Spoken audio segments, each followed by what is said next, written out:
ಅಯೋಧ್ಯೆಯಲ್ಲಿ ರಾಮ ಮಂದಿರ ನಿರ್ಮಾಣದ ಬಗ್ಗೆ ಸುಪ್ರೀಂ ಕೋರ್ಟ್ ತೀರ್ಪು ನೀಡುವಲ್ಲಿ ಮಹತ್ತರ ಪಾತ್ರ ವಹಿಸಿದ ಪುರಾತತ್ವ ಶಾಸ್ತ್ರಜ್ಞ ಕೆ ಮೊಹಮ್ಮದ್ ಕೇಂದ್ರ ಸರ್ಕಾರ ವಿರುದ್ಧ ಹರಿಹಾಯ್ದಿದ್ದಾರೆ. ಉಡುಪಿಯಲ್ಲಿ ಮಾತನಾಡಿದ ಅವರು, ಪುರಾತತ್ವ ಇಲಾಖೆ ನಿರೀಕ್ಷಿತ ಪ್ರಮಾಣದಲ್ಲಿ ಕೆಲಸ ಮಾಡುತ್ತಿಲ್ಲ. ಬಿಜೆಪಿ ಬಂದ ಬಳಿಕ ಇಲಾಖೆ ಸಕ್ಷಮವಾಗಿ ಕಾರ್ಯನಿರ್ವಹಿಸಬಹುದು ಎಂದು ನಿರೀಕ್ಷೆ ಇತ್ತು. ಆದರೆ ಇವರು ಅಧಿಕಾರಕ್ಕೆ ಬಂದ ಬಳಿಕ ಇಲಾಖೆಯ ಸ್ಥಿತಿ ಇನ್ನಷ್ಟು ಬಿಗಡಾಯಿಸಿದೆ. ಸಂಸ್ಕೃತಿ ಉಳಿಸುವ ಕೆಲಸ ಮಾಡುತ್ತೇವೆ ಎಂಬ ವಾತಾವರಣ ಸೃಷ್ಟಿಸಿದ್ರು. ಹಾಗಾಗಿ ನಾನು ಬಿಜೆಪಿಯನ್ನು ಬಹಿರಂಗವಾಗಿ ಟೀಕಿಸುತ್ತೇನೆ. ಪ್ರಾಚ್ಯ ವಸ್ತುಗಳ ಸಂರಕ್ಷಣೆ ವಿಚಾರದಲ್ಲಿ ನಮ್ಮ ಕೆಲಸ ಹಿಂದಿಗಿಂತಲೂ ಕಳಪೆಯಾಗಿದೆ. ಪುರಾತತ್ವ ಇಲಾಖೆಗೆ ಕಾಂಗ್ರೆಸ್ ಸರ್ಕಾರಗಳು ಅತ್ಯುತ್ತಮ ಕೊಡುಗೆಯನ್ನು ನೀಡಿದವು. ಮಂದಿರ ಮಸೀದಿಗಳ ಸಂರಕ್ಷಣೆ ಬಿಜೆಪಿ ಸರ್ಕಾರದಿಂದ ಆಗ್ತಾ ಇಲ್ಲ ಎಂದು ಅಸಮಾಧಾನ ವ್ಯಕ್ತಪಡಿಸಿದ್ದಾರೆ. सर्वे ऑफ इंडिया को एक्टिव होना चाहिए. जितना एक्टिव है वो उतना एक्टिव हुआ नहीं.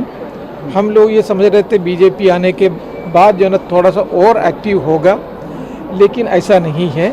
हालत बीजेपी के आने के बाद और ख़राब है.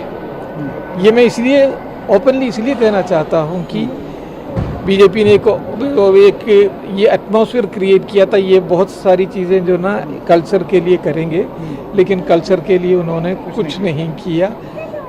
जो ये रिकॉर्ड जो है पीछे चले गया, बहुत पीछे चले गया. कई चीज़ों में कांग्रेस बहुत अच्छा था. इसमें इस आर्कियोलॉजी के फील्ड में आजकल जो एक्टिव कंजर्वेशन होना चाहिए था मंदिरों का.